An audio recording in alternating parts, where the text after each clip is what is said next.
Assalomu alaykum butun dunyodagi barliq aziz ko'rurmanlarimiz. Dunyo Uyg'ur qurultiyi to'r televiziyasiniki Uyg'ur ovozi suhbat programmasiga xush keldinglar. Men programma riyosatchisi Baxtiyor Umar. Aziz ko'rurmanlarimizniki suhbatimizni ko'rish jarayonida kanalimizga a'zo bo'lishni va hamberilishni unutib qolmaslikni umid qilamiz. Bugungi aziz mehmonlarimiz Dunyo Uyg'ur qurultayiniki muavin raisi doktor Erkin Akram apandi, Qurultayning tashkiliy xizmatlariga mas'ul muavin raisi Farhod Yo'ronqash apandi, Qurultay ijroiya komitetining muavin raisi Turg'unjon Alovuddin apandi va Qurultay fondining raisi Abdujilil apandilar. Hurmatli ustozlar, xush keldinglar bugungi suhbatimizga. Hoş bulduk. Sizlarga qimmatli vaqtingizni chiqarib kelganingizga rahmat. Bugungi suhbatimiz 2-navbatlik Sharqi Turkiston Milliy Kengashi va uning tayyorliklari to'g'risida bo'ladi. Hozir Dunyo Uyg'ur qurultayiniki sohibxonligida mushu 2022-yil 5-oyning 26-kunidan 28-kunigacha Germaniyaning Myunxen shahrida chaqirilgan 2-navbatlik Sharqi Turkiston Milliy Kengashining tayyorlik xizmatlari hozir jiddiy davom qilyapti va tayyorlik komiteti tarkibida hozir 4 komissiyon ta'sis qilinib, qurultayimizniki strategiya mutaxassisi, strategiya xizmatlariga mas'ul muavin raisi doktor Erkin Akram apandi programmamizniki bu tayyorlik komitetiniki komissiyonliqqa tayinlandi. Strategiya komissiyoniga og'zim kelmay ketdi. Qurultayning tashkiliy xizmatlariga mas'ul muavin rais Farhod Yo'ronqash apandim kotibotlik komissiyonining mas'ulligiga tayinlandi. Qurultay ijroiya komitetining muavin raisi Turg'unjon Alovuddin apandi kutib olish va arqisab komissiyonining mas'ulligiga tayinlandi. Qurultay fondining raisi Abdujilil Ahmad apandi iqtisod komitetining komissiyonining mas'ulligiga tayinlandi. Bugun shu 4 komissiyonniki mas'ullarini bu suhbatga taklif qildik. Suhbatimizni unda bo'lsa rasmiy boshlab ketaylik. Hurmatli doktor Erkin Akram apandi,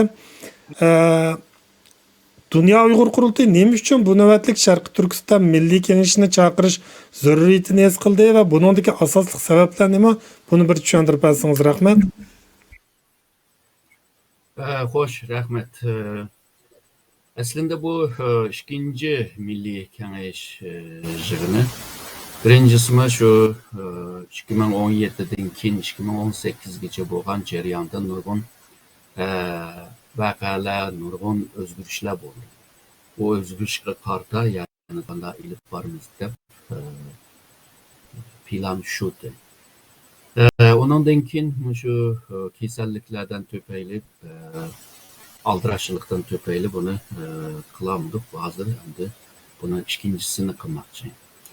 Esasen bu sebepninki birincisi xalqaradagi bu siyosiy, iqtisodiy xavfsizlik jihatdagi tamponliklar o'zgardi. Bu Amerikanınki Sovetlar yengendan keyin yoki ular yemirilgandan keyin Amerika dunyoninki yagona buyuk kuch bo'ldi. Bu dunyo deganim hamda yer shaharning hamma yerni ta'sir yetkazadigan bir kuchga ega bo'ldi.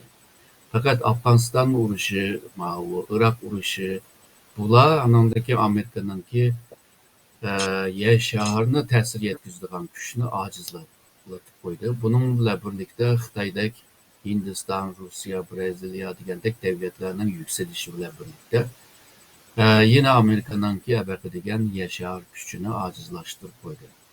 Meni hozir davatga Amerikaning yer shaharida ta'sir kuchi Amerikanınki o'zining kuchi emas. Amerika hozirgacha dunyoninki eng chong kuchidir. Yani navbatga qo'ydigan bo'lsa. Şunun bilan bu dünyadaki nurg'un sahalardaki bu o'zgarishlar başladı. O o'zgarishlar bizninki davoga ba'zi fursatlarni yaratgan bo'ldi. Çünkü bizninki davomizni bilimiz qo'limizda o kuch yo'q. Kuch deganim hamda siyosiy, iqtisodiy, inson kuchi degandek, texnologiya degandek kuchlar yo'q. Shuningga biz xalqaroning vaziyatning o'zgarishidan qanday foyda ilish va qanday bir utuqluqni qo'lga tushirish bizningki esas bir nima metodimiz hamda siyosetni. İkincisi bu davanınki xalqaravileşişi. Yani 2018'nin 8. aydan itibaren xalqaranınki siyasi merkezge Şark Türkistan yoki Uyg'ur meselesi kelgan bo'ldi. Bu xalqaralashish meselesi aslında mushu 49'dan keyin chet elga chiqqan bizdan avvalgi liderlar va mujohidlar buni qilishga tirishgan. Ama o'z vaqtida avvalman degan xalqaro vaziyatlarning o'zgarishi bo'lmagan. Qılıpleşken, sistemleşken, mukumlaşkan bir tüzüm vardı. O tüzümler özgermegice bu bizimki liderlerinki taleplerine cevap vergini yok. Ama hazır bu Şark Türkistan ve Uygur meselesi xalqaravileşkenden keyin nurgun işlerini qilishga to'g'ri keldi. Yani muşununla egişip hem de yani xalqaravileşishga egişip nurgun teşkilatlar kuruldu. Bu teşkilatlarning bazıları fonksiyalik, bazıları fonksiyasi yok. Şunda bo'lsa, mushu teşkilatlarla birlikte xalqaravileşgan teşkilat davani qanday ilib berish meselesi kun tartibga kelyapti. Buni hal qilish uchun cho'qim Milliy Kengash degan bir ramkada yoki munda bir minbarda bu meselelerini müzakere qilishga to'g'ri keldi. Yani bundan keyin ishni qanday ilib boramiz, qaysi ishni kim qiladi, qaysi tashkilot qiladi? Çünkü bizningki chet elda jiq kuchimiz yo'q. Bu kuchni eng muhim yerlarda ishlatish lozim. Shuningga bu Milliy Kengash yig'inininki ahamiyati mishada paydo bo'ladi. Yana bir bununla egişip yani bir sebep olsa Şark Türkistan'da ilip bağan bu Xitay'nınki zulüm siyaseti bağan sırı iğirleşiyordu. Halkımızın üstündeki bu bisimlerini kaldırış ve yenilikleştirişme chet eldeki teşkilatlarınki bir vazifesidir. Bunu mu kandak kılış meselesinin müzakere kılış için çokum teşkilatlar bir yere gelip müşteri akılıyla ve müşteri bu fikirlerle ve icraî metodlarının, yöntemlerini izlenişe mecburlardı. Yani jığıp kelgen çağda davanın seviyesi bir yere geldi. Bu davanı texmi mevcut tutukluklarını qo'g'dab qilish ve mevcut vaziyetini qanday taraqqiy qildirish degan meseleni hal qilish uchun tashkilotlar bir yerga kelib buni sözleşip bununki siyasetini belgileş ve çare tedbirlerine qanday ilish meseleni müzakere qilishga bir mecburiyet hem de zörür buluyordu. Şununla hazır bu ikinci nöbetlik bu Milliy Kengash yig'inini içishga plan qildik. Xo'sh. Köpten köp rahmet. Ondaqda ikinci sualımızın hürmetli Berat Yorum Qaşapandiga berildi.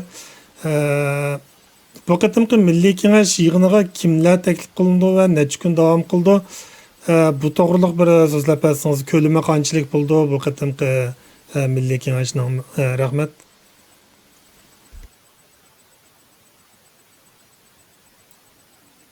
Rahmet, hürmetli Bahtiyar Ömer Efendi. Aldığından ikra aldığındaki bütün kardeşlerimizi yürekten selamlayma. Müşvatanlar ferdik olsun. Bayır Doktor Erkin Ekrem Efendim'le ait inek insanlar öttü. Bu kadar bu iki yönetik Şark Türkistan Milliy Kengaşı'nı çağrıştaki sebepler hakkında. Hem de bu Dünya Kurultayı'na ait ciddi muntazamlaşkan vekil karakterlik bir teşkilat. Başkalarına okşaş, dörtlerine çekirilip kompütörünün aldığı karar aldığın bir teşkilatımız. Dünya Uygur Kurultayı kurulğandan tartip hazırgacha asas güçünü halkı dinlep geldi ve halkı tayandı. Elbette Şark Türkistan meselesi, Uygurlar meselesi zor bir halklarda tarihi buluş noktası kadem koyganda va yoki vatanimiz Sharq Turkiston va Uyg'urlarninki taqdiriga, xalqimizning taqdiriga munosabatlik zo'r qarorlarni ilish masalasiga duch kelgan vaqtimizda har zaman xalqimizga başvurduk, xalqimizning vakillariga başvurduk, tashkilotning mas'ullariga başvurduk. Masalan, avval qitim, tunji qitimliq Sharq Turkiston Milliy Kengashimi 2018-yil 11-oy chaqirildi. Chunki u Milliy Kengashni chaqirishimizmi shu vaqtdagi boya Erkin Akram efendim deb o'tgandek vaziyatning jiddiy taqozosi. Milliy harakatimizningki bir jiddiy taqozosi. Yani ihtiyoj tufaylidan bo'lgan. Chunki bilasiz 2017-yilninki bu jazo lagerlari masalasi Xitoyninki Sharq Turkistonda Uyg'urlarning asos qilgan yerli xalqlar yurgizayotgan irqiy qirg'inchiligi dunyoga oshkorlashga boshladi. Uningdan keyin bu 2018-yilda Birlashgan Davlatlar Tashkiloti irqiy ayrımchilikni oldini olish komitetimi e'lon qilgan dokladida Sharq Turkistonda 1 milliondan ortiq bu yerda Uyg'urlarning asos qilgan yerli millatlarningki jazo lagerlariga qamalganligi haqida doklad e'lon qildi. Bu butun dunyoni şok qildi, yani hang-tang qoldirdi, hayron qoldirdi. Nurg'un insonlarning kallasi savol paydo bo'ldi. Ya'ni Ikkinchi dunyo urushidan keyin butun dunyoga va'da qilingan, ya'ni bu jazo lagerlari aslo takrorlanmaydi. Nazi kampları asla takrorlanmaydi, irqiy qirg'inchilik asla takrorlanmaydi deb dunyoga berilgan va'daga qaramay 70 necha yildan keyin jazo lagerlarininki va irqiy qirg'inchilikninki Sharq Turkistonda qayta o'tirib chiqishi bu butun dunyo xalqaro jamoatchilikni kuchli diqqatini qo'zg'adi. Mushundaq bir tarixiy vaziyatda biz bu Xitoyninki Sharq Turkistonda boshlatgan bu irqiy qirg'inchiligi ne xalqaro jamoatchilikka qanday e'tirof qildiramiz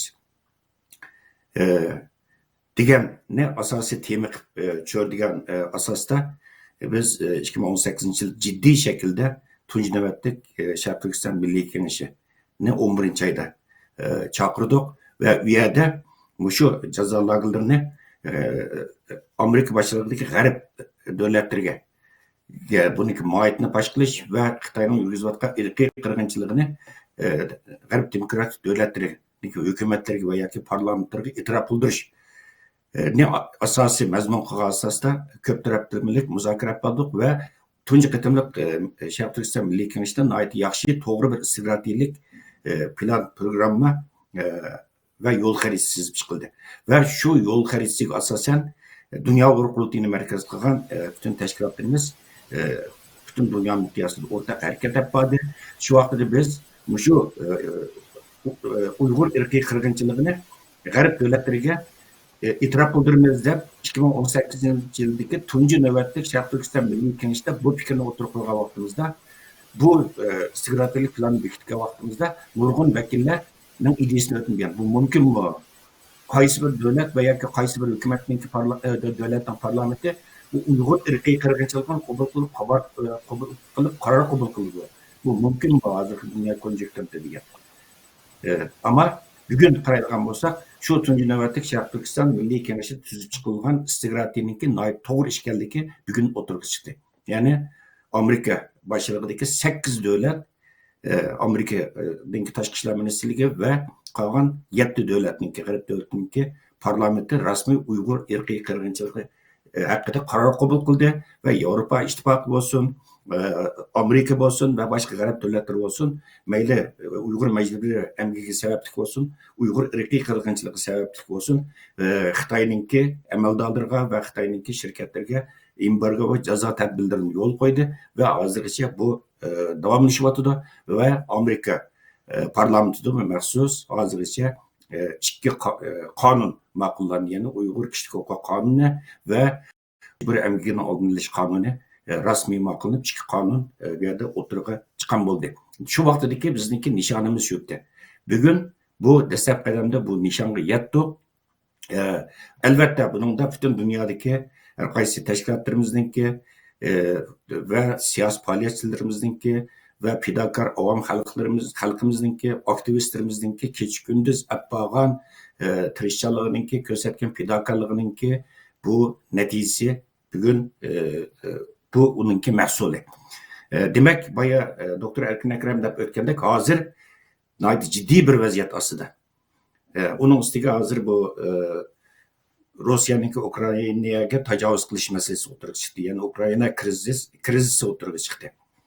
Bu mu belgelik derecede Uygurlar meselesi ninki halkıradaki terakkiyat yüzünüşüge icabi ve selbi tesirlerini közüşüge başladı. Bunun bu kanda paylaşımız gerek. Hem de tamam. Hazır 8 devlet Uygur ırkı kırgınçılığını kabul kıldı. Uygur Sot Kollegiyesi Xitay'nınki Şarkı Türkistan yürgüzü atkan siyasetindeki ırkı kırgınçılık ve insaniyet karşı cinayet işgallik hakkında rasmi kanuni asaslarına tayanıp durup hüküm çıkardı. Bunda bir şeraitte biz hem de Xitay'nınki Şarkı Türkistan yürgüzü atkan ırkı kırgınçılığını tosup kılış için halkara kandak bir yol tutuşumuz gerek. Kabul kıldı, tamam. Hem de şu ırkı kırgınçılığını tosup kılış için halkara kandak bir yol tutuşumuz gerek, kandak bir yol sigrat yan tutup çıkışımız gerek. Teşkilatlar oturusundaki hemkarlık ne bunun için kayıt şekilde yarı kıldırışımız gerek diğerine göz tutup bu ikinci nöbette Şarkı Türkistan Milli Kengeşi ne çağrışını karar kıldık. Milli Kengeş'te siz bayı tanıştırıp ötkendek Milli Kengeş Tayarlı Komitesi kurup çıkılgan ve bunun için Tayarlı Komitesi'nin reisliğini şahsen Dünya Okulti'nin reisi Hürmet Doğukma İsa Efendi'nin üstü aldı ve tütümüz Şarkı Türkistan Milli Kengeşi'nin terk edip bulunan tüt komisyonunki mesulluğunu üstümüzü aldık ve Tayarlık Komitesi Milli Kengeş'ten Tayarlık hizmetlerinin ciddi şekilde başladı ve hazır onunki programlarını hazırlaş, küntetlerini hazırlaş, yatak, tamak meselelerine yıktıklarını ötündüğün zamanlarına kuşuş vekillerge tizimliğini bir kitap çıkış teklif kılınma ve ulara tekman müvettiş Katarlık Tayarlık hizmetleri ciddi şekilde hep birlikte ortada. Hem de sizin konkret bir sualınızı gelsek biz avval Şarkı Türkistan Milli Kengeşi'ye teklif kılan vekillerimizdeki şekli bilen bu kıtım çaplıdığın vekillerimizin şekli de çok bir farkı yok. Bu kıtım yana şu kıdı avval kıtım ki bu tuncu kıtımda Şarkı Türkistan Milli Kengeşi teklif kıgınımızda bu kıtım yana mesela dünyanınki herkes ellerdeki bu kurultay terkibideki kırındaş teşkilatlarımızdaki rehberleri onun dikken dünyanın herkes ellerde aktif faaliyet yapıp közü görüngen kolluk siyasi faaliyetçiler onun dikken bu dünya Uygur kurultayıyla yakından hemkarlaşıp atkan teşkilatlarınki merkez teşkilatlarınki mesulleri onun herkes ellerdeki hürmet sazarlar, cemaat erbapları, sol sanat sahasındaki vekil karakterlik erbaplar, yaşlar ve ayallar vekilleri, Uygur alimleri, peşkadem ziyalilerimiz, dini ulemalarımız, dini erbaplarımız ve Şarkı Türkistan'daki Kazak, Kırgız, Tatar, Özbek, Tacik Katarlık yerlik milletlerinin vekillerini bu kadınka yığınga çağırırız. Bu yani millet süpütü karar edilip millet süpütü hareket kılış maksat kılgan bir milli kengeş şuna bu Şarkı Türkistan Milli Kengeşi'ne teklif kılıngan vekillerimi bütün şu her kaysı sağlarını öz işi geliş gerek ve her kaysı sağlarına vekillik kılgan vekil karakterlik insanların terkip tepiş gerek ve vekil karakterlik teşkilatlarındaki mesullerini terkip tepiş gerek. Biz şu şekilde hazır şu teklif kılıngan vekillerinki tizimliğini turguzuş hizmetini ciddi şekilde yapıyoruz. Rahmet. Sizge köpten köp rahmet. Anda olsa yeni bir sualımız öteyli. Hürmetli Turguncan Alavuddin Efendi. Avval kıtımlık Milli Kengeş yığınımı Miyonğin şehirde çağırılgan edi. Nima uchun bu qitimqi Milliy Kengash yig'inini yana shu Germaniyaning Miyonxin shahrida chaqirish qaror qilindi. Buningdagi asosli sabablar nima? Bu to'g'riliq bir tushuncha bergan bo'lsangiz rahmat. Rahmat Baxtiyor Ömer efendim. Yaxshi savol sordingiz. Bu qitimqi Milliy Kengashni München shahrida o'tkazishni qaror qilganligimizning bir qancha turli sababi var. Bunun asoslik sebebinin birincisi Dünya Kurultayı'nın merkezi München'de. Bu Milli Kengeşni Dünya Uygur Kurultayı çağırıvatkan boğaşka bu Dünya Kurultayı'nın merkezi joylashgan bir yerde ötküzülüşü muvafık deb qaraldı. Anandan keyin München şəhəri Avropanın ən bexətər şəhəri hesablandı. Bəlkə dünyanın ən bexətər şəhəri. München şəhərində cinayət işləmi nadir, az sadır oldu. Ondan başqa qalaymakançılıq degəndək bir igizbəsçilik, bir işlər bəlkə yüz verməydi. Yəni əsasən Avropanın bexətər şəhəri hesablanıdı. Şunun üçün vəkillərinin bu yerə keladigan hər sahə ərbablarının bexətərlikini əlbəttə gözdə tutuşumuz kerak biz. Şunun üçün bu şəhərni bu cəhətdən tanladıq.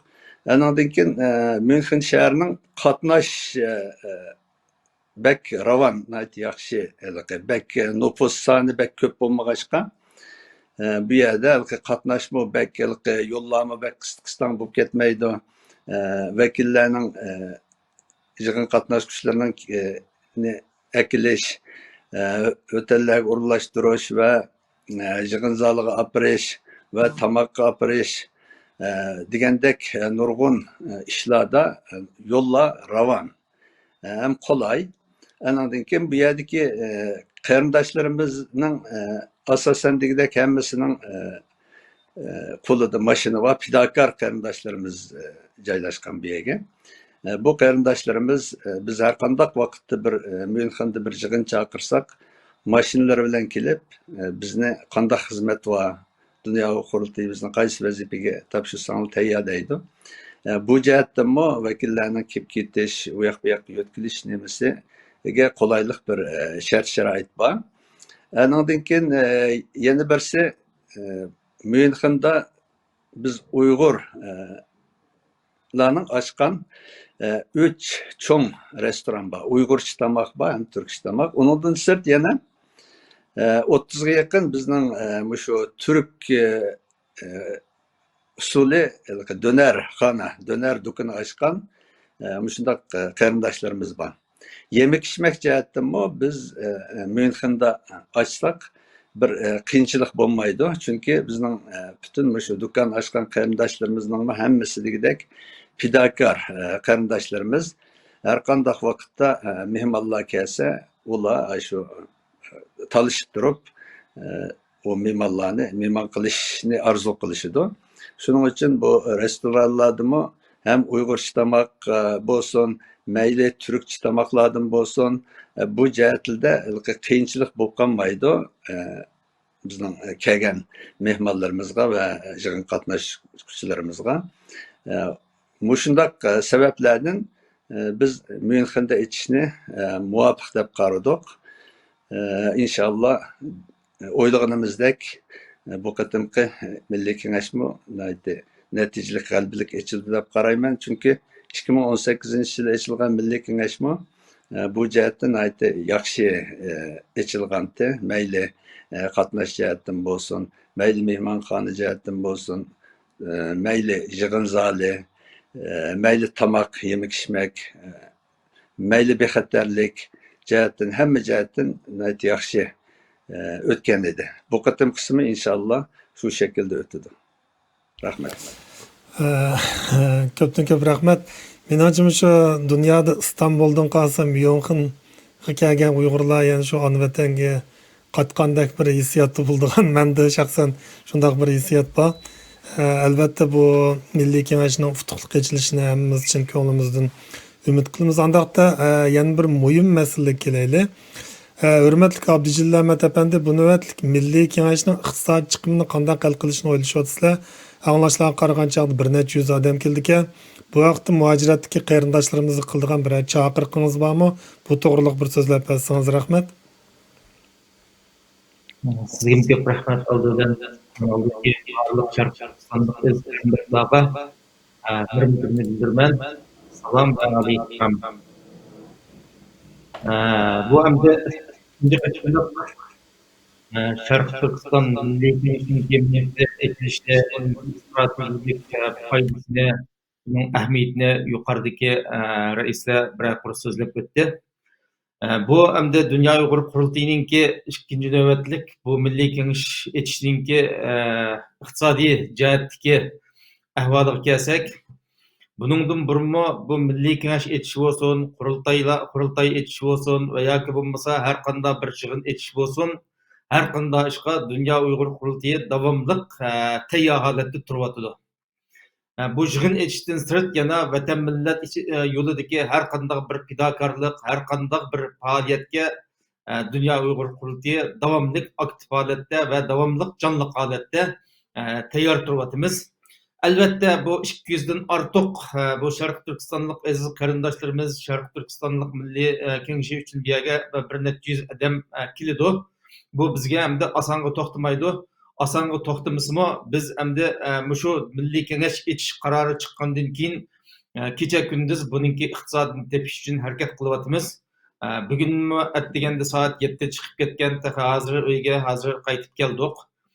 Shu iqtisodni topamiz deb o'zimizningki Dunyo Uyg'ur qurultayiningki har qaysi davlatlarda 10 necha davlatda fondiga mas'ul qilgan mas'ullarimiz bor. Ular harakat qilyapti. Uningdan boshqa shu o'zimizningki Yevropadagi Türk qarindoshlarimizdan bulardan yordamga murojaat qilyapmiz. Sharq Turkiston şu Dünya Uyghur Qurultayı'nınki tarkibidagi vekillerimiz var. Bu vekillerimizningki, rahbarlarimizningki vekillik ve rahbarlik bedel pulları var. Şu orqali buni echib ketimiz. Buningdan burun ne Kırgıziston'a Dünya Uyghur Qurultayı'ga hujumlar bo'lib ketgan vaqtning o'zida shunday yig'in ochamiz degan vaqtda birinchi qatim milliy kengash ochamiz degan vaqtda qattiq hujumlar bo'lib ketdi. Pul vermanglar degan so'zlar butun dunyoda taqildi, tashviqot qilindi. Jenevadagi 5000 kişilik, Brüksel'deki 10.000 kişilik namoyishlarımızın hammasidan shunday bizga qarshi unga iqtisodiy yordam qilmaslikqa chaqiriqlar bo'lgan bo'lsa-mu, xalqimiz Dunyo Uyg'ur qurultayiningki qilayotgan faoliyatlari, Dunyo Uyg'ur qurultayiningki davomli aktiv holatda vatan millat yo'lda qilgan fidokorlik xizmatlarini ko'rgandan keyin bu xalqimizmi albatta desteklarini, yordamlarini Dunyo Uyg'ur qurultayidan hech qachon to'xtatib qo'ymadi. Aşında kriz zamanlarında mı Dünya Uyghur Qurultayı özümüzdeki Ali kengaşlarımız, milli kengaşlarımızı, qurultaylarımızı naiti dağdığılık, naiti rahat etip ötkazdık. Bunundan keyin mi bunda faaliyetlerge halkımız mı kollaydı ve Dünya Uyghur Qurultayı'nınki siyasi kararını, siyasi faaliyetlerini küstüp doğan başka Türk İslam teşkilatları mı bununki qo'llaydi qilgan faoliyatlarimizni bilgan bo'lganligi uchun bu qatimqi bu milliy kengashga 200 dan ortiq bir vakillar kelib bizga hali jiq iqtisodiy jihatga mal bo'ladigan bo'lsa-mu buni albatta otiltib ketamiz deb o'ylayman. Bu to'g'riliq hamda shu raislarimizning bir chaqiriqi oldimiz kunlarda bo'ladi. Fondimi bunga va bir ekip bilan aktiv faoliyat olib boryapmiz. Buna nait rahatlık bilen bu milliy kengashni içip g'albilik oxirlashtirishga ishinaman. Ko'pdan ko'p rahmat tushuntirishingizga. Anda bo'lsa yana bir muhim savolni hurmatli Erkin Akram apandiga bersak, milliy kengashda da'voyimizga munosabatli jiddiy masalalarda doklad taqdim qilishni xohlaganlar siz bilan aloqalashsa bo'ldiki, bu qaysi turdagi masalalarda doklad qabul qilindi? Shuni bir tafsiliy tushuntirib bersangiz, doklad berdiganlarga o'ng'aylik bo'lsa deb o'ylayman. Rahmat.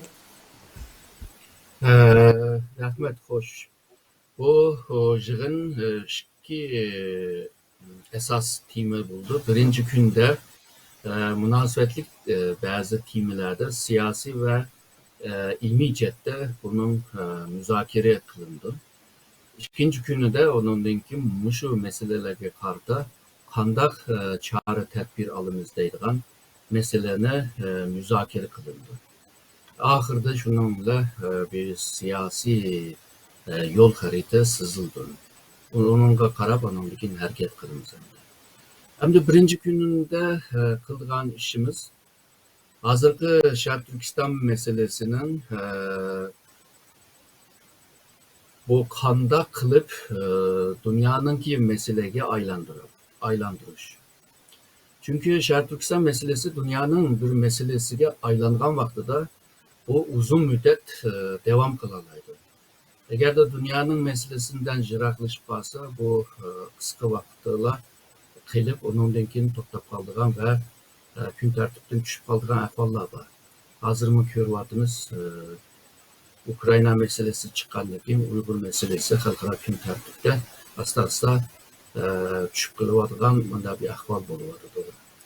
38. ayda Afg'oniston meselesi vardı. Yani Amerika, NATO armiyasi Afg'onistondan chiqadigan vaqtida shunga o'xshaydigan bir ahvol bo'lib qoldi. Ama bir 10 kundan keyin darhol yana Sharq Turkiston meselesi, Uyg'ur meselesi yeni xalqaro kun tartibga yer ilishga boshladi. Bunda ahvolni hal qilish uchun o'zimizningki qanday qilib bir kun tartib yaratish meselesi bor. Yani bu bizningki davamizni xalqaroning kun tartibda yolg'izla siyosiy emas, bu qolgan iqtisodiy, tijorat, bu ma'rif, mutabiye, xavfsizlik, diniy nurg'un temalarga qanday qilib bog'lash buni. Çünkü bu bir siyasi dava xalqaroviylashgandan keyin ilmiy siyoset bilan hal qilishga to'g'ri keldi bu ishlar. Yani biz eğer de xalqaroning çoğu meselelerge Uyghur meselesini, Sharq Turkiston meselesini bağlasak, o vaqtida o mesele devam qildiganli bo'lsa, bizning meselemi aşınıp ekişip devam qiladi. Bu meseleni bir bu ilmiy seviyesi bo'lgan ve bu jihatda tecrübesi bo'lgan kişilerini davet qilib, bular bizga o'zininki shu ko'z qarashlarini deb birdamdi. Bundan başka yani şuna o'xshaydigan bir tema bo'lsa, xalqaroning bir içinişlik bir yani ırkçılık hazır iniqlandı. Bu meselenin dünyanın ki bir insani, vicdani meselesiga aylandırış. Onu hem de birinciden şu İslam dünyasında bu meseleni qanday qilib İslam dünyasının meselesiga aylandırış. Misalga İslam dünyasınınki mühim meselenin biri bo'lsa, İsrail ve Filistin'ninki arasındaki cidal veya to'qnashuvlar. Şununla Müslüman arasında nima mesele var dese birinci olup aşı akıllı keldi. İslam dünyasında Uygur meselesini, Sharq Turkiston meselesini ama bu halıga ekilişqa qanday bir ekmiyetini zaten bilimiz ama bunu qanday qilib şu ishni, şu aylandırış meselesini qanday qilamiz? Başka tarihte, başka milletlerde bundan misallar var mı? Tarihte var mı? Bizge has bo'lgan bir ahvolda biz qanday qilamiz? O'xshash İslam dünyasında Sharq Turkiston meselesini bir merkezi meseleye aylandırgandek Türk dünyasında qanday qilamiz? Bunu bu jihatda tecrübesi bo'lgan, ilmi bo'lgan bu mutaxassislar veya faoliyatchilar bizga buni anlatsa yaxshi bo'ladi deb buni planladı. Yani bir seviyede bo'lsa bunu dünyanın insan meselesiga qanday aylandıramiz? Biz şu qurultayni qurgan vaqtidalar qo'limizda jiq bir narsa yo'qdi. Yani davani xalqaro sahnaga chiqaroladigan hech nimamiz yo'qdi. Ama şu vaqtida so'zlangan bir kuch bo'lsa, bu aql kuchi dedik. Ve bu akıl gücü bile bugün malum bir seviyeye davanı geldik ama bunundan keyin texmi bir üst seviye, üst akılıyla bu texmi yuqori seviyeye ekilishga tirishmak lazım hem de fırsat. Çünkü bu fırsat hem de. İkinci bir esas tema bo'lsa, şu hazırgacha bazı utuqliqlarni qo'lga tushirdik. Yoki vaziyat shu bizninki kütken utuqliqlarga yar berdi deyli. Bunun da hazırgacha şu Uygur insan hakları kanuna çıktı. Ondan keyin bu mecburi hizmet ve mecburi bu emgekке karşı ularning mesuliyatlariga karşı bir kanun çıktı. Kanun çıktı, bunu qanday qilamiz? kanun çıkış bilen uyada kılışının yani uyada turpağını bizge ziyan verdi. Yani faydalanış lazım. Kanda faydalanımız. Misalı değil, Uygur insan hakları bu kanunda bazı talepler var. Mesela bu istihbarat teşkilatı 6 ayda bir yılda Uygurlar hakkında bir doklat yazıldı. Ondan kim bu halkırada bu insan hakları cette Xitayga bir isim işletişte bundak nimeleri var, fonksiyası var. Ama bizgi kelgen çağda bunu qanday qilamiz deganda insan hakları bu timide Birleşken Devletler Teşkilatı olsun, Avrupa Birliği'de olsun, bunların çıkargan bazı doklatlar ve kararnameler var. Bu kararnamede insan haklarını qanday qoğdaş degen ve bunu qanday dünyaya yiyiş degen bazı nimeler var, maddeler var. Bu maddeden qanday faydalanıp ilip yeriş. Mesela 48'de Birleşken Devletler Teşkilatı'nda çıkargan bazı kanunlar var. 45'ten keyin yani 46. yılda tayarlanan bu Birleşken Devletler Teşkilatı'nın esas nizamnamesi var. Bu yerde bazı maddeler insan hakları bilen münasebetli maddeni okuyduğun olsa yani haysi maddeni okusak şu madde bizge yakıdığan kararlar var ve maddeler var.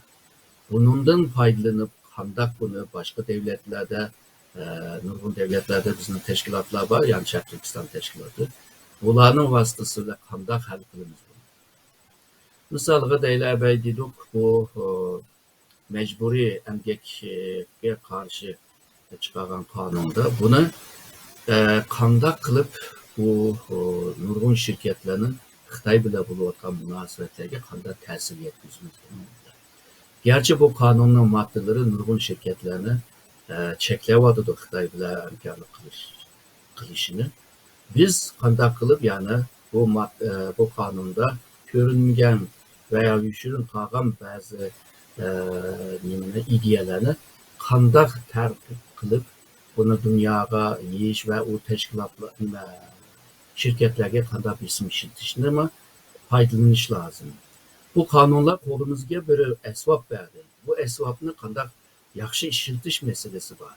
Misalga deyli Uygur İnsan Hakları Kanunu çıkandan keyin biz Amerika hükümetinin Taşkı İşler Ministerliğinde bir Uygur işhanının kuruluşunu talep kılalayımız. Şu kanunga karab.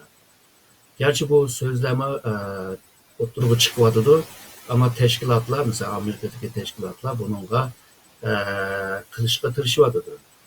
Eğer de aşında Taşkı İşler Ministerliği'de bir koordinatörlük kurulsa işimiz tekimi asanlaşır. Yani bütün dünyadaki davagarlar Amerika'nın ki bu işhanı vasıtasıyla nurgun bazı işlerini kırıl buldu. O hem maddi manevi nurgun işlerini kırıl buldu. Bunu kandak kılınız. Misalga bu London'daki bu Uygur sotu'dan çıkan bir karar var. Bu kırgıncılık ve insanlıkla karşı bir karar çıktı. Bu karardan kanda faydalanış meselesi var. Birleşken Devletler Teşkilatı bunun bu hakkında çıkan bu nimede, kilişimde bazı cezalandırış maddeleri var. Yani Xitay'ını kanda cezalandırış meselesi var. Ama Xitay öz vaxtıda bu kanunga bu kelişimge imza koygan vaxtıda 9. maddege imza koymadı. O 9. madde nemi degende yani Xitay'daki devletini sotda kanda sotlaş meselesiga yani Xitay bunu imza atmagan keyin Xitayning sotga apirish qiyinga to'xtaydi. Bununla kanda bir çare tedbir alınız. Bu ırkı kırgıncılık meselesini bütün dünyaya, garp dünyası bulup mu? Bu yerde kandak yayımız, kandak bu devletlerin ki mecliste olsun, mali hükümette olsun, hatta bazı NGO teşkilatları olsun, bunlar tarafından kandak kabul kılgızış meselesi var. Bunların ama şu hakta tecrübesi boğan, bilimi boğan bizningki sarxillar buni bizga bir so'zlab qilib bersa, ikkinchi kunda bunga chora tadbir izlashma o'ng'ay bo'ladi. Chunki bir ishni bilib turib qilsa, onun olgan natijasi boshqa. Bilmay agarda qildigan bo'lsa, onun natijasi boshqa. Shunga boshda bilmek lazım. Yana misalga hozir qurultay ilib berayotgan yana bir proje var. Bu bo'lsa Sharq Turkiston bir mustamlika rayonidir. Ve 1962'de çıkan xalqaro Birleşken Devletler tarafından nurgun devletlerinin imzalaşıyla bir gelişim var. Yani mustamlika rayonuna qaytib berish, halkını azat qilish. Yani 1514 numaralı bir kanun. Yani bu kanunlar olsun, yani başka kanunlar var. Mesela 1970'de çıkaran bir kilişim var. Bu kilişimde iyilik hukuku olan bir devletini bölüş doğru bulmaydı o deydi. Yani mazır kımen degen kanunda biraz hilaf yani. Ama bu hilaflıkın arasında biz kanda kılımız degende bir yerde en mühim olan bir hukum olsa aşı mustamlika rayon meselesi. Eğer de mustamlika rayon olsa o 1514 numaralı kanundan faydalanılı buldu. Eğer de ispat kılamızsa ben degen yani 26-25 numaralı kanunga takışıp kaldıran geldi. Yani iyilik hukuku olan devletine bölgeli olmaydı. Şununla bu mu bir mühim bir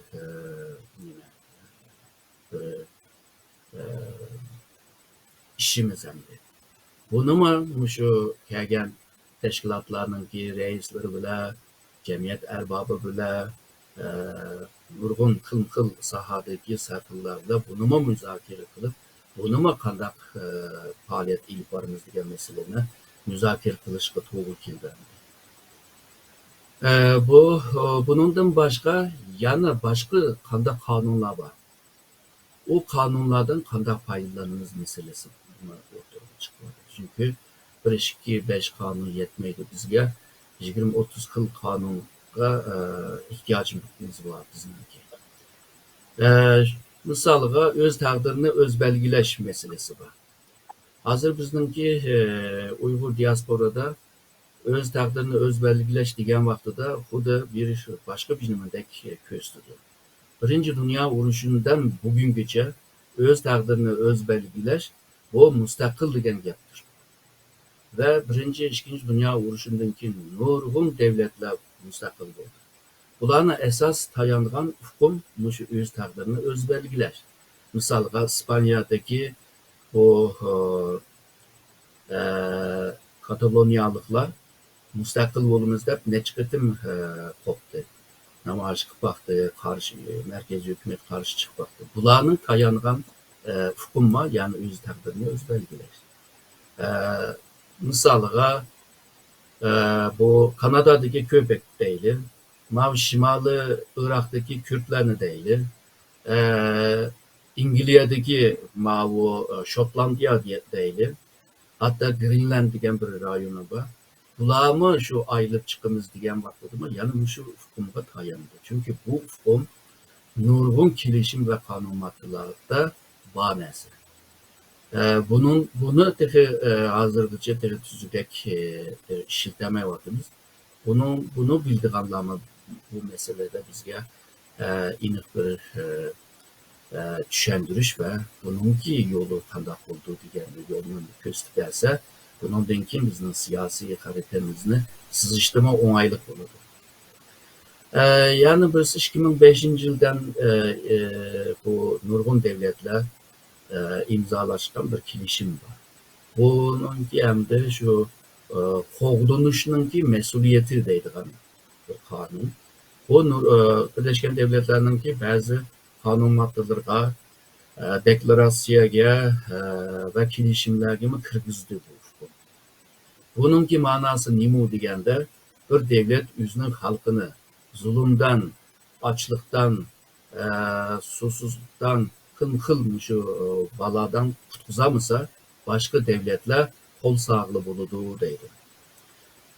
Birleşken Devletler Teşkilatı'nın kuruluş nizamnamasının 7. bölümünde bir devlet aşındakları vaziyetini tutuzamasa Birleşken Devletler Teşkilatı daimi Xavfsizlik Konseyi'nin ki ortak kararı bile anlaşkılı bulduğu, kol sağlığı buldu deydi.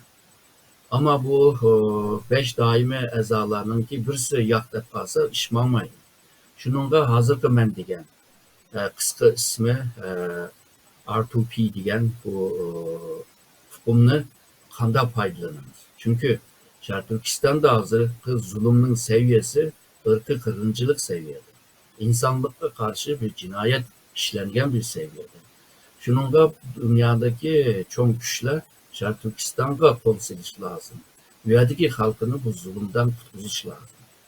Yanıl okşaş bununla okşaydıgan Magnitski'dek nurgun kanunlar var. Bunundan kilişimden qanday faydalanımız deydigan meseleler var. Bularni hamda mutaxassislar ve tecrübesi bo'lgan faaliyetçiler bunu hal qilish tirishadi hamda inşallah shunday umid qilamiz. Hamda ertesi günü ben yuqorida degandek bu meselelerini praktikte, amaliyda qanday qilamiz deganni muzokara qilmoqchi. Shuningga bu teşkilatlarning reisleri, cemiyet erbabı, ondan keyin bu jihatda faoliyat ilib borgan shaxsiyatlar bo'lsin.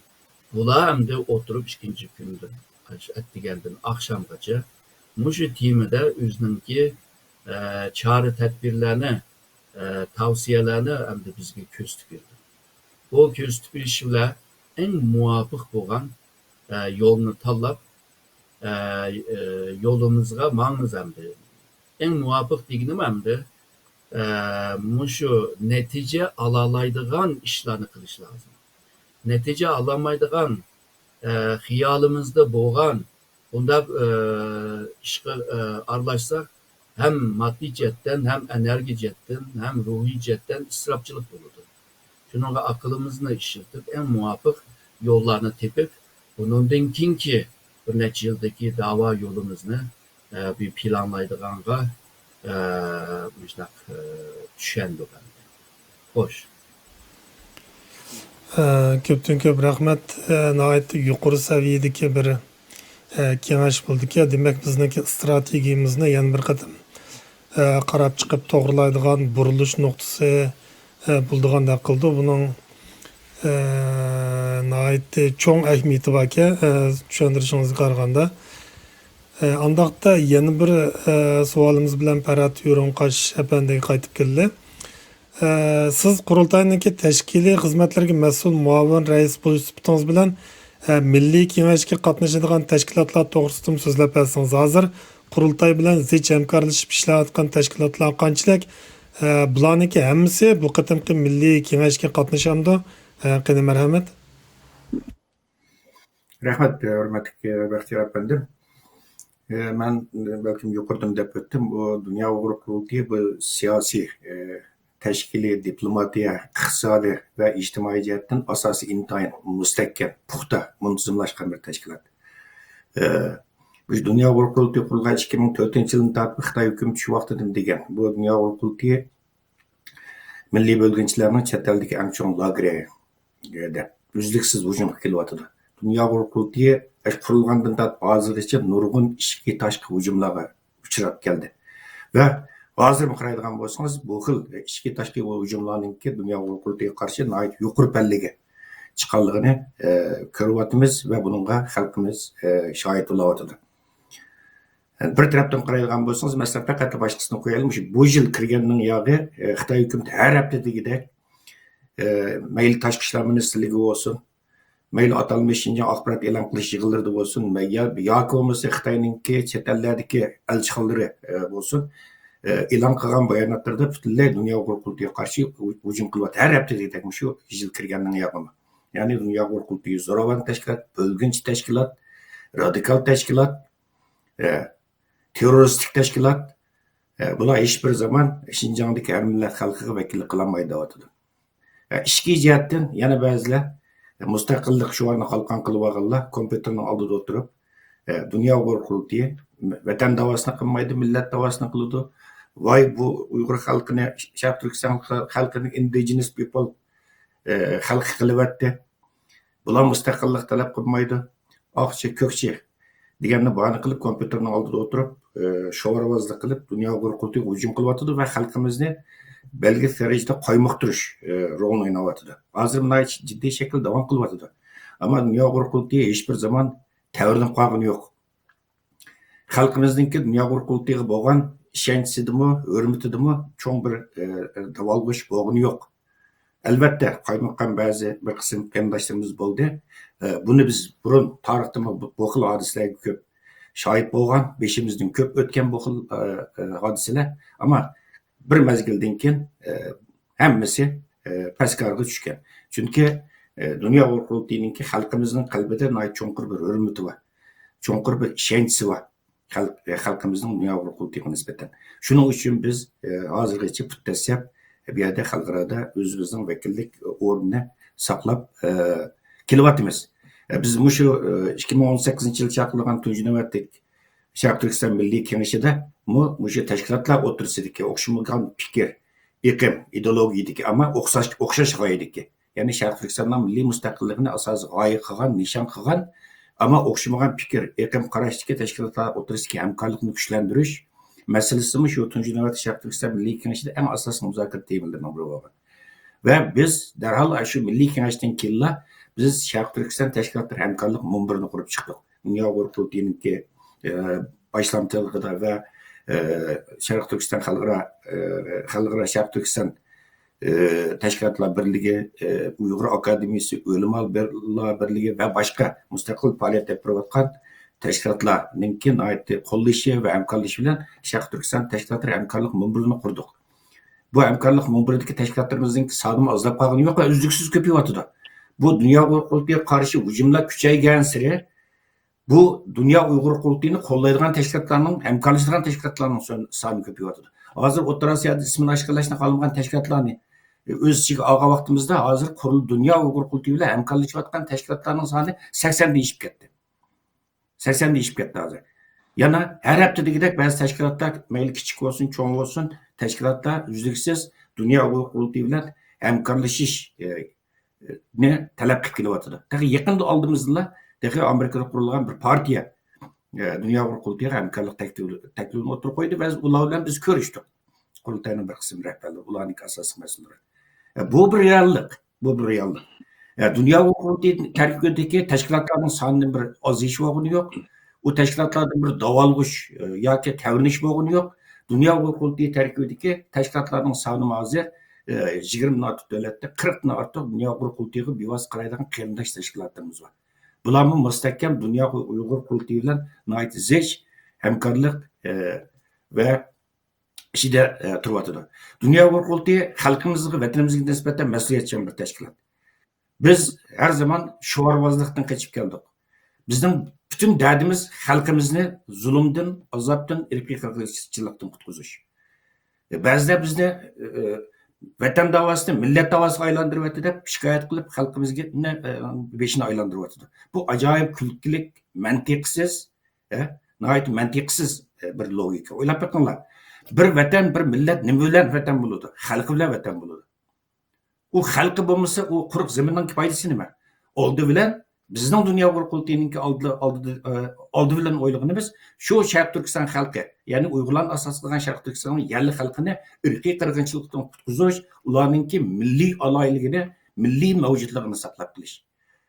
Va buni saqlab qolgan asosda ikkinchi bosqichda xuddi doktor Erkin Akram buningdan 20 yil burun tuzib chiqqan strategik 3 bosqichli strategik planga o'xshash uningdan keyingi bosqichda ya'ni vatanimizningki milliy mustaqilligini qo'lga keltirishni amalga oshirish.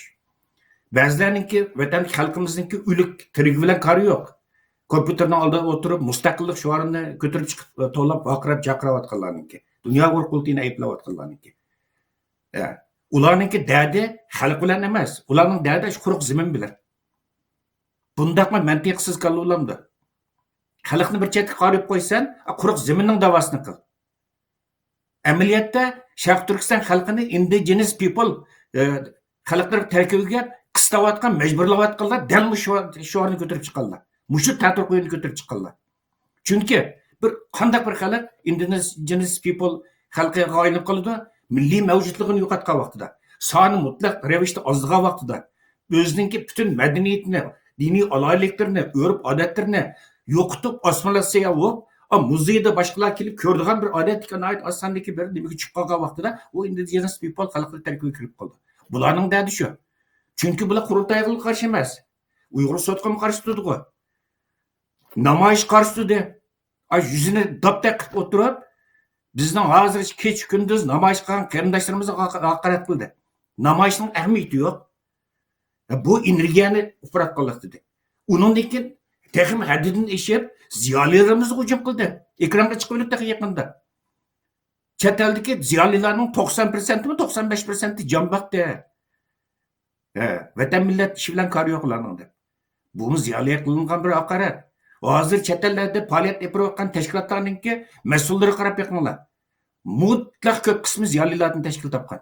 Dunyo urquldi rahbarlik hay'atini 40 chiqishdi. Rahbarlik hay'atininki 99% ziyolilardan tashkil topgan. Akademisyenlardan tashkil topgan.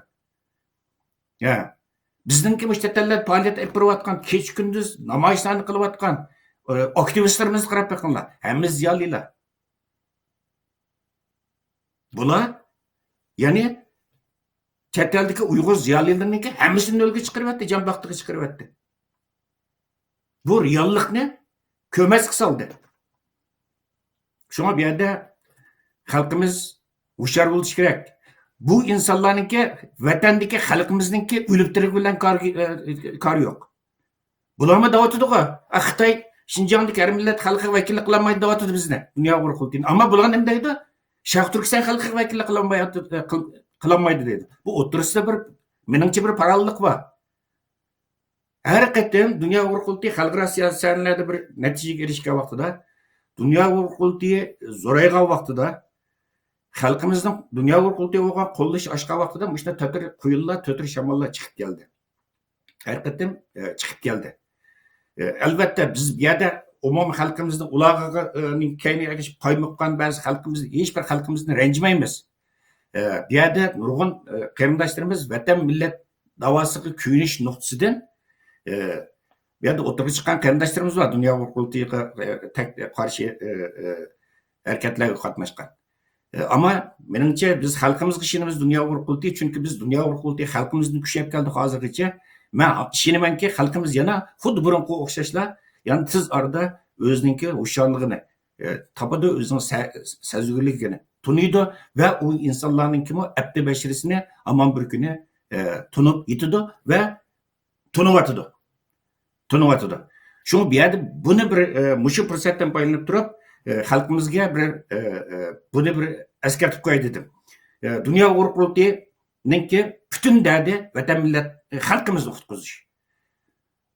Xalqimizning mavjudligini qo'g'dab qolgan asosda, saqlab qolgan asosda buningdagi vatanimizning milliy mustaqilligini, kelgusi g'oyamiz bo'lgan bu maqsadimizga yetish. Buning uchun kurash qilyapmiz. Bizning maqsadimiz amaliy natijaga erishish, amaliy unumga erishish va shuning uchun amaliy xizmat qilyapmiz. Kompyuterning oldida emas. Bizningki dunyo urqultining rahbarligi aytib olsin, tashkilot rahbarlarimiz bo'lsin. Hech qaysininki beshini qashadigan vaqti yo'q hozir. Namoyishlar bilan, siyosiy faoliyatlar bilan va boshqa turli faoliyatlar bilan. Olarning agipi qaranglar bayil dedim. Namoyishning hech qanday ahamiyati yo'q dedi ya. Buni hozir qaranglar, men Ukraina krizi chiqqandan keyin butun dunyo millionlab inson namoyish qilyapti. Ashlar ahmoqmi?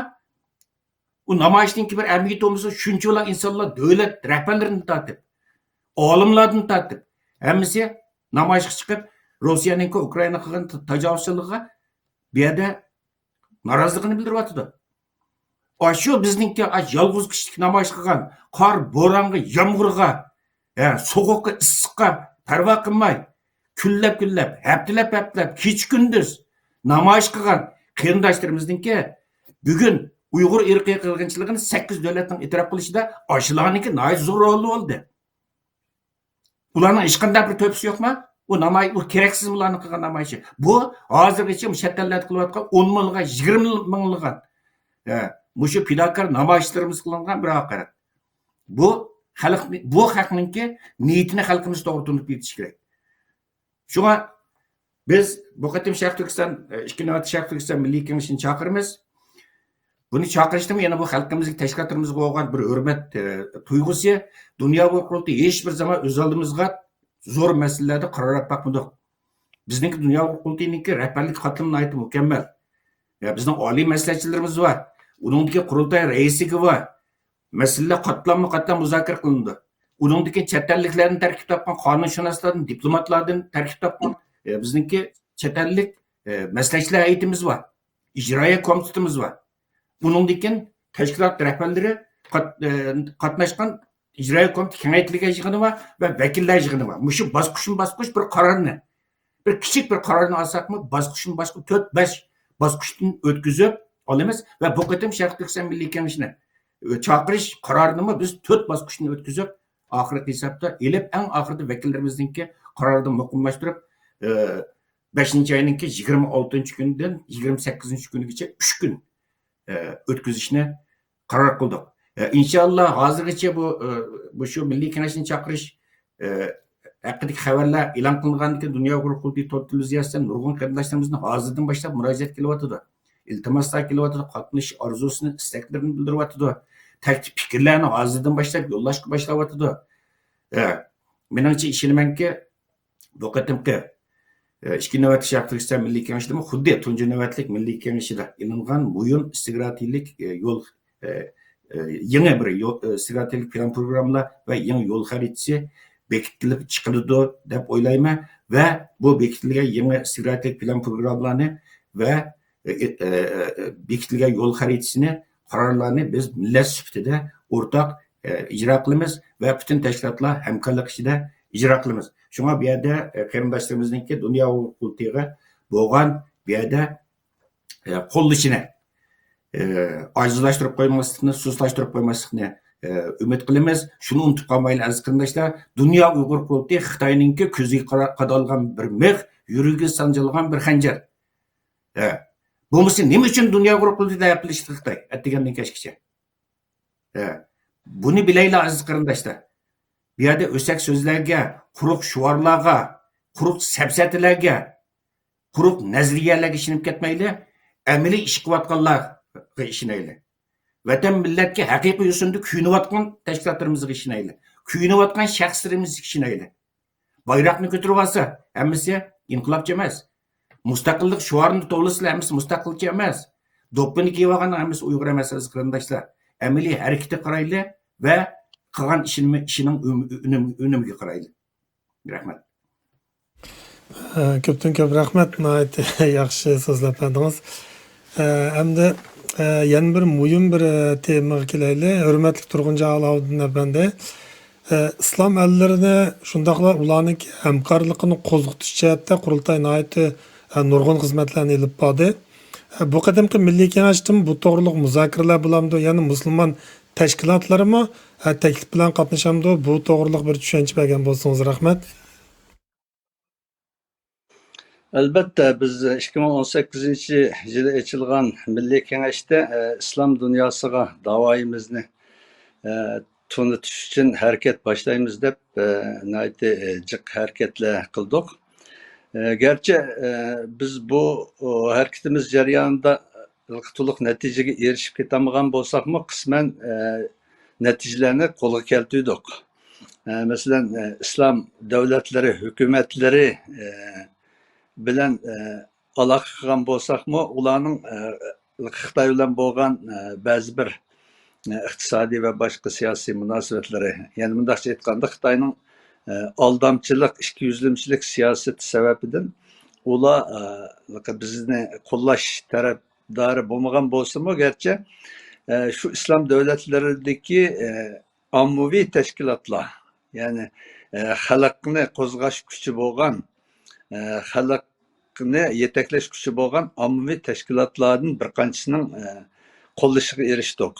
Bulunma Janubi Sharqiy Osiyo davlatlaridagi, Malayziya, Indoneziyadagi va undan boshqa Iroq, Misr va angandek davlatlardagi bir qism cho'ng ommaviy tashkilotlarning qo'llashiga erishdik.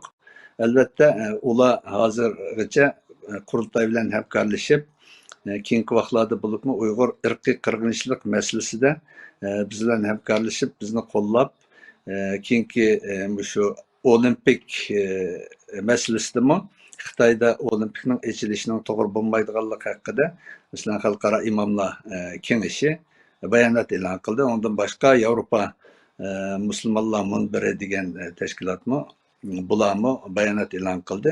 Ondan boshqa her daim Uyg'urlarning irqiy qirg'inchilikqa duch kelayotganligini bu tashkilotlar o'tirib qo'yib kelyotidi. Mayli o'z xalqiga bo'lsin va xalqaro sahnalarda bo'lsin, bu jihatdan yaxshi unumi bo'ldi albatta.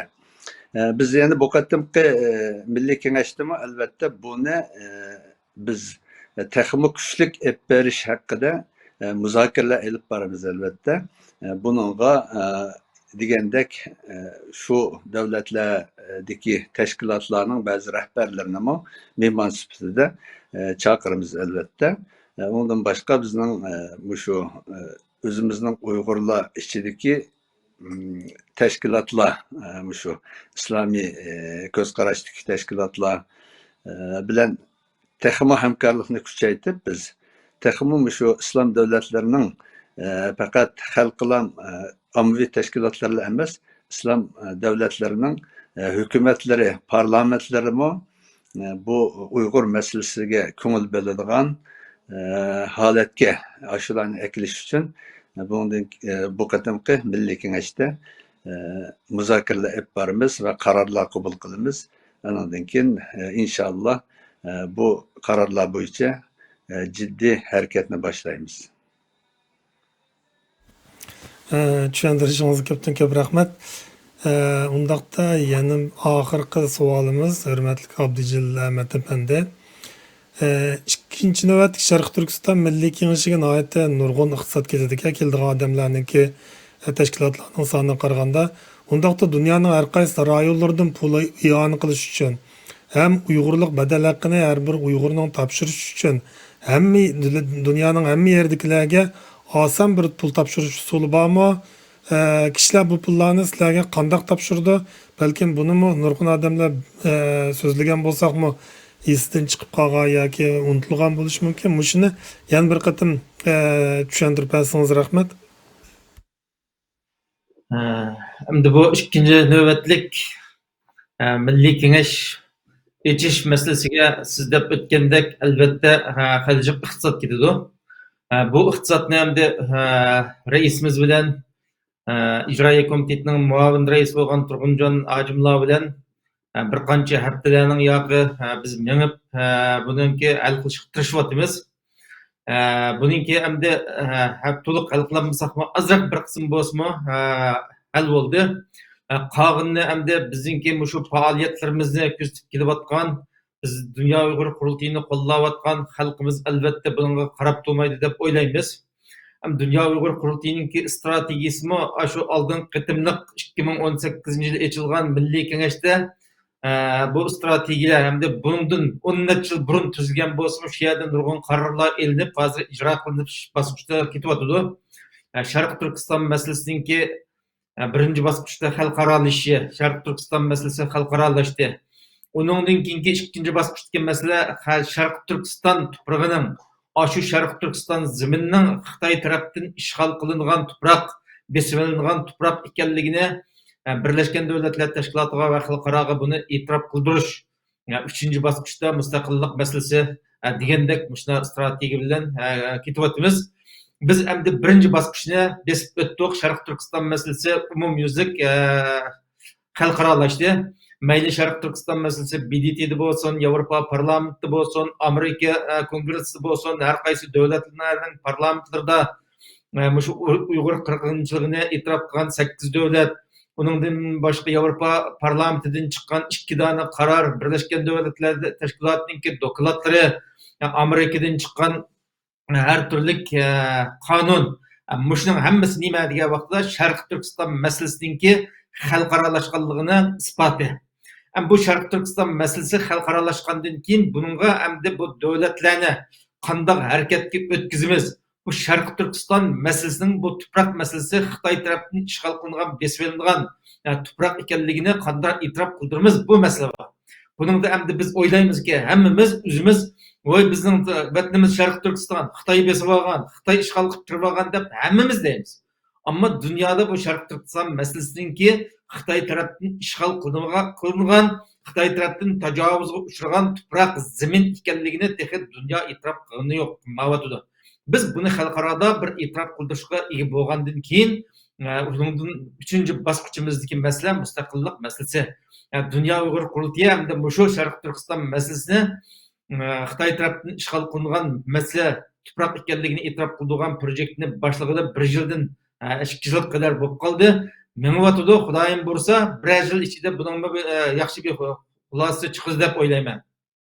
Hamda shunday cho'ng-cho'ng masalalarda yani Şarkı Türkistan'daki ırkı kırgınçlık meselesine Xitoyni sotqi berish, şu Şarkı Türkistan'daki Uyghur, Kırgız, Kazak, Şarkı Türkistan'daki asli egileri bo'lgan, şu toprakning egileri bo'lgan, yer egileri bo'lgan Türkiye milletlerini Xitoy hokimiyet tarafidan ırkı kırgınçlık qilayotganligini hammamiz e'tirof qilyapmiz.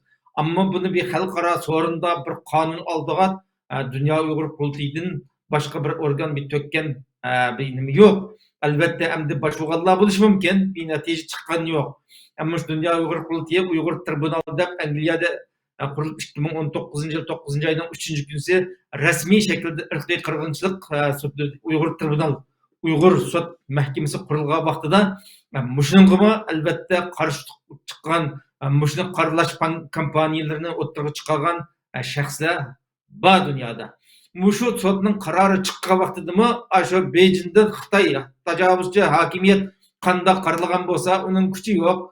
U deganninki to'rt odamlarning ishi bu g'arbga jungoga qarshi g'arb kuchlarining o'yini deb qaralagan bo'lsa, o'zining yozimlari orqali, so'zlari orqali bu sotning qarorini qaralab kelayotgan kompaniya hozirmi mavjud.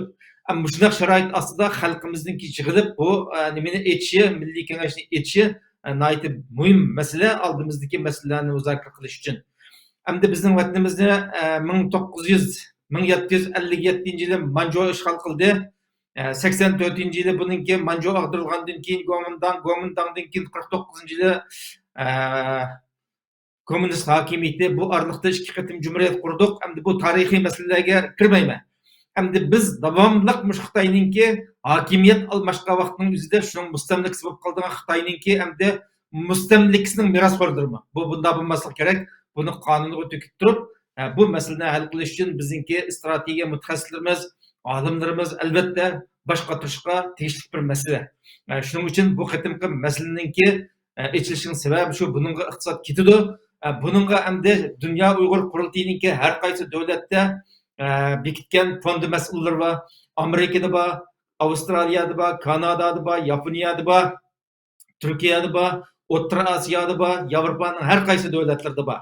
Onundan başka Dünya Uyghur Kurultayı'nınki bank hesap numarı, Dünya Uyghur Kurultayı'nınki web saytlarda iki bankimizdeki adresi var. Deutsche Bank ve Postbank diyen banklarımızdaki IBAN numarı, bank hesap numaradır. Bir vasıta yüzünü aşkarlaşına halamagan karındaşlarımız şu bankaya yüzünki şeyge yatkızması buludu. Yüzünü aşkarlaşına halagan kişiler bir vasıta bizge alakalaşıp menbel alakalaşsı buludu. Eğer menbeden alakalaş eğer kep kalsa her kaysı devlet turuşluk, bazı çoğun devletlerde 3'ten 4'ten küçükrak devletlerde birden fondununki mesullarımız var. 1 euro versek mi, 1 lira versek mi, 1 tenge versek mi şu fondununki mesulları hüccetlerini yazıp şu karındaşlarımızga qo'lga tutqizib qo'ydi. Her bir hüccet 3 varaqdan, bu 3 varaqı birisi şu pul bergen adamga beriladi, birisi kötek pul jiqqan adamda qoladi, yana birisi taftishlarimiz kelib buni tekshiradigan gap. Bu masala shu dunyoning Uyg'ur qurultiyininki hamma davlatdagi mas'ullarimiz, bu fondga mas'ul bo'lgan mas'ullar shuningki alayda salohiyati bor pulni yig'ishga. Shuning uchun bu masaladaga iqtisod yig'ishga, ko'ngildan chiqarib bunga yordam qilishga xohlagan har qanday bir Sharq Turkistonlik qarindishimiz i'ona qilishga, yordam qilishga, o'zining rahbarligi bo'lamdi, vakilligi bo'lamdi, yordami bo'lamdi. Bunga yordam qilamiz desa, Bunun gınayeti asallık, kolaylık, şarayit var. Muşu Dünya Uygur Kurultayı'nınki mas'ullarınınki mu her qaysı devletdeki teşkilatlar bilidu. Teşkilatınınki mas'ullar bilen alaqalaşsa buludu her qaysı devletlerdeki.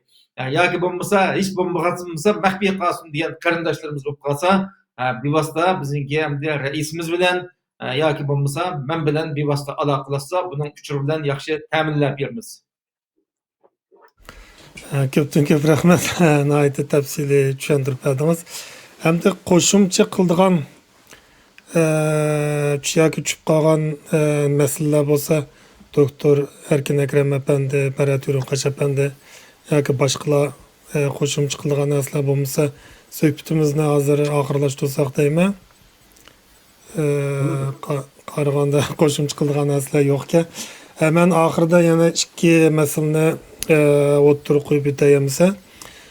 Ikkinchi navbatlik Sharqi Turkiston Milliy Kengashida da'voyimizga munosabatli jiddiy masalalarda doklad taqdim qilishni orzu qildigan arboblarimiz, shaxslarimiz hozirdan e'tiboran tayyorlik komiteti programma komissionininki mas'uli doktor Erkin Akrem Efendiga o'zini ma'lum qilsa, dokladlarini oldin yo'llab bersa bo'ldi.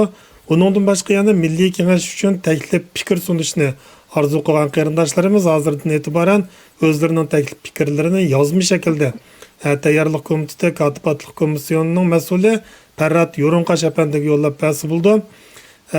Qimmatli vaqtinglarni chiqarib programmamizga kelganinglar uchun ko'pdan ko'p rahmat. Hammanglarga rahmat aytamiz. Rahmat. Allohga emanet. Rahmat. Qadrli ko'ruvchilarimizningmi qimmatli diqqatiga rahmat. Saytimizni texnik yaxshilash uchun fikr taklifinglar bo'lsa qizg'in qarshi olamiz.